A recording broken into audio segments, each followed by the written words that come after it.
Константин Васильевич, добрый день.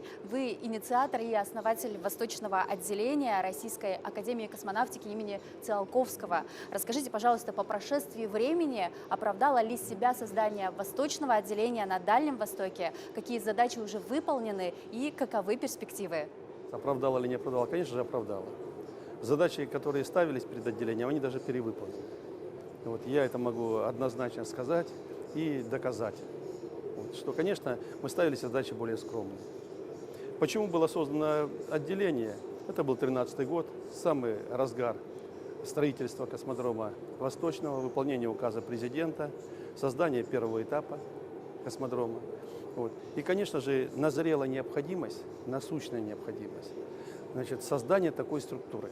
И, соответственно, внедрять и развивать аэрокосмическую специальность, которая впервые появилась на Дальнем Востоке, на территории Амурского государственного университета.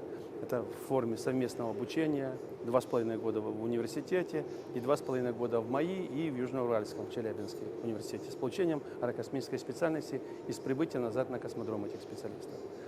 Поэтому вот такая задача стоялась. Вот, Восточное отделение было создано, как я уже сказал, в 2013 году, в декабре месяце. И, конечно же, сразу включилось в работу.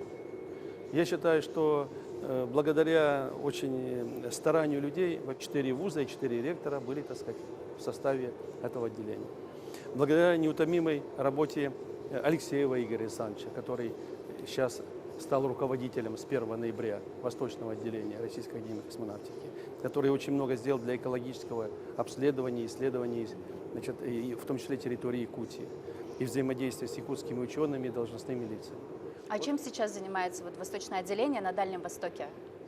Она продолжает, во-первых, тот набранный темп, который был задан, так сказать.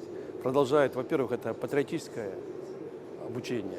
Это и аэрокосмические классы, и школьники, и соответствующие различные форумы, открытые столы, различные космофесты, фестивали. И уже переходит все больше к вопросам прикладного характера. Очень большие вопросы решены были, вопросы прикладного характера по экологии, в том числе и Якутии. Многие вопросы решены, так сказать, по медицине, в том числе благодаря проведению научно-практических конференций. И ряд других вопросов, которые напрямую необходимы для жизнедеятельности и населения, и специалистов, и деятельности космодрома в том числе. Как вы оцениваете участие Якутии в развитии нашей космической программы? Самое непосредственное участие.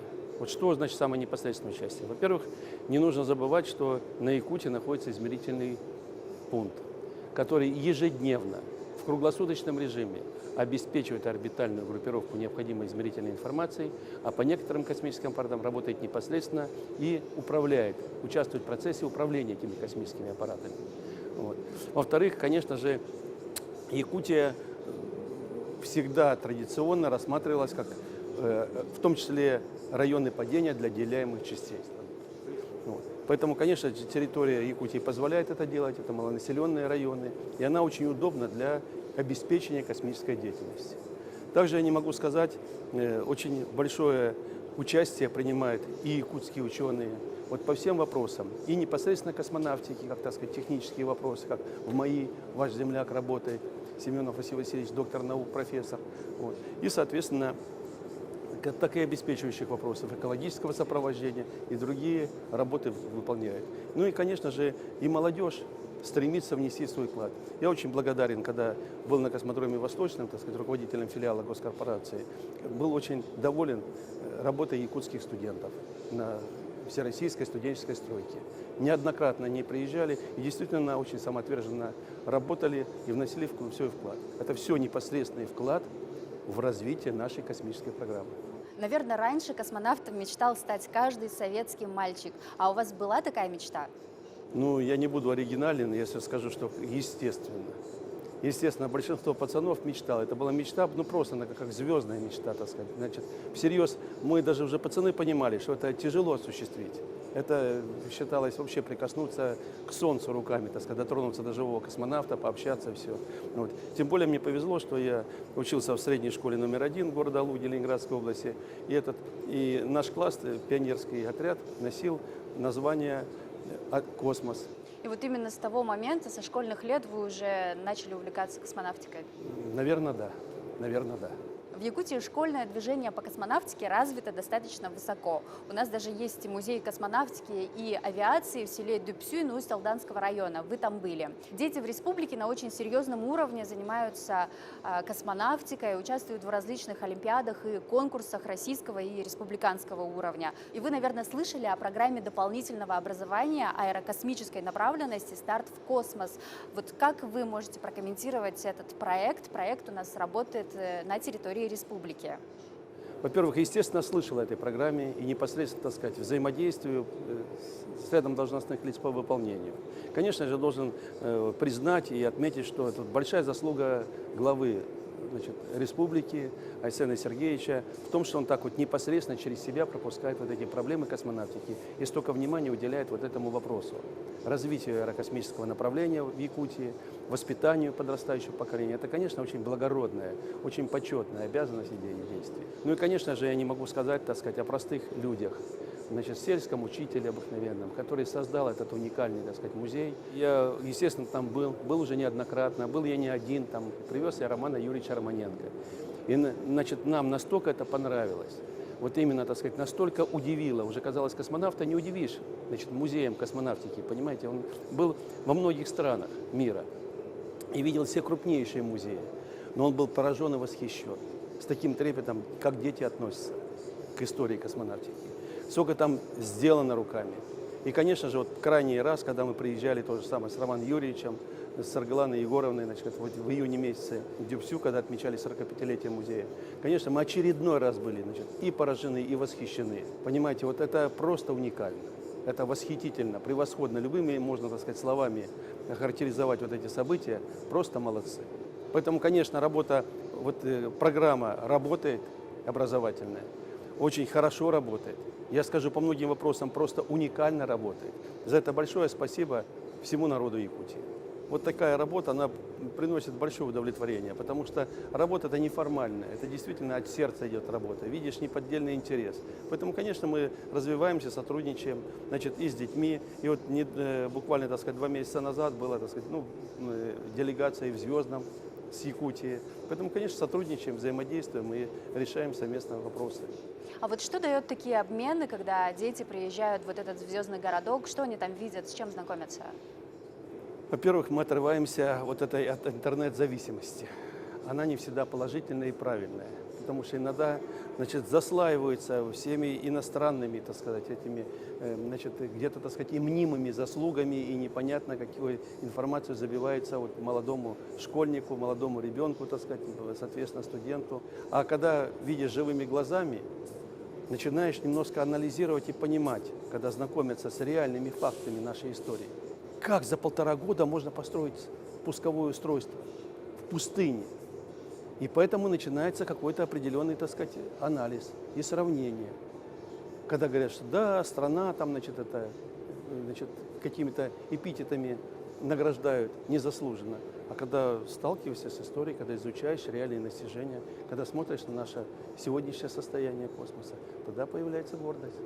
Ну вот сейчас такая тенденция пошла. Молодежь стремится в блогеры, многие стремятся стать программистами, привязать свою жизнь к цифре. А вот как становятся в наше время космонавтами? Ну, во-первых, так сказать, тут сильно выдумывать не надо. Вот продолжать ту работу, которая проходит в Якутии.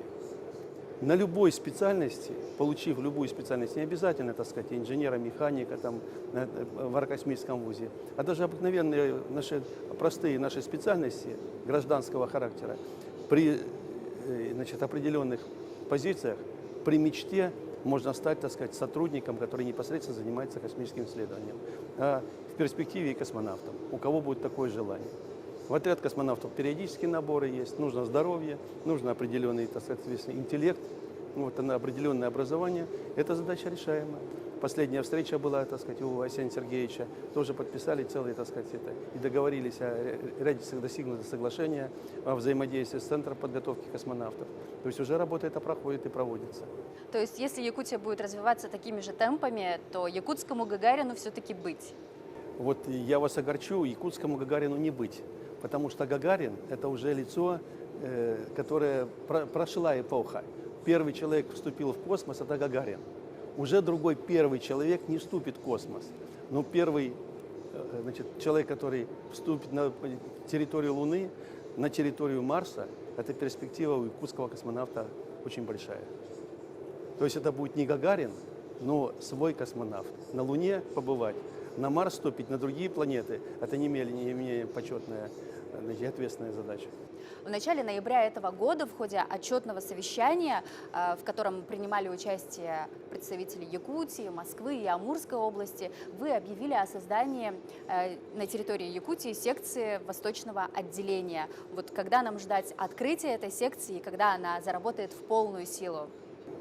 Якутскую секцию возглавила ваша землячка, вот такой инициатор, очень хороший профессионал. Это Захарова Саргалана Егоровна. Она руководит этой секцией.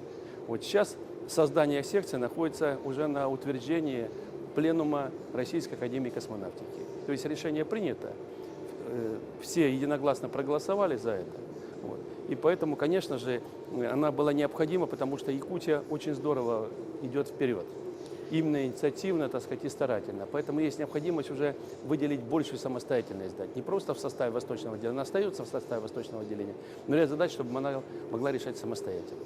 Как вы видите, как человек, который имеет беспрекословное отношение к космонавтике, вот вся вот эта политическая игра, которая творится на международной арене, какие у нас вообще перспективы дальнейшего сотрудничества с другими странами в покорении космоса? Ну, во-первых, вот это просто возьмем зерно, насыпем в решето, и будем, так сказать, просеивать. Вот шелуха уйдет, а зерно останется. Также и здесь вот эти весь, так сказать, индустриальный грохот, все вот эти, так сказать, это сенсации, выдуманные, так сказать, факты, значит, вымыслы всякие, они все равно сначала они будоражат народ, но потом они уветриваются. Никто не может оспорить полет Юрия Алексеевича Гагарина. Никто не может оспорить первое слово. Сейчас у нас забит, так сказать, наш словарный запас иностранными словами. Нигде не встретите слово «магазин». Маркет, мини-маркет, супермаркет. А тогда впервые в 1957 году вошло наше слово, международный лексикон «спутник». Это наше русское слово. И так далее. То есть такую историю уже не выветришь. Ее просто пытаются закамуфлировать, что это не важно, это очень важно. Также я вам привел, как бы, так сказать, не развивались страны, как бы там многие достижения не были в космонавтике, до сих пор космический аппарат самый надежный – это Союз, где можно доверить жизнь и астронавта, и космонавта. И мы продолжаем оказывать услуги, даже несмотря на сложные отношения с Соединенными Штатами Америки. Поэтому перспективы, они всегда есть. Вот. Тесное сотрудничество, оно налажено. Даже я привел пример с Соединенными Штатами, а такими странами, как Китай, Индия, там просто тесное сотрудничество и взаимовыгодный обмен, и, значит, соответствующие эксперименты совместно. Поэтому будет все продолжаться. И, соответственно, сейчас задача, значит, уже основная появляется, это Луна, остается задача Марс и другие планеты Солнечной системы. Вот. Космос уже околоземный, он работает. Он уже в основном как рабочий космос. Вся связь, вся телекоммуникация, в том числе и которая здесь представлена, вся работает через космос. В том числе и на территорию Якутии.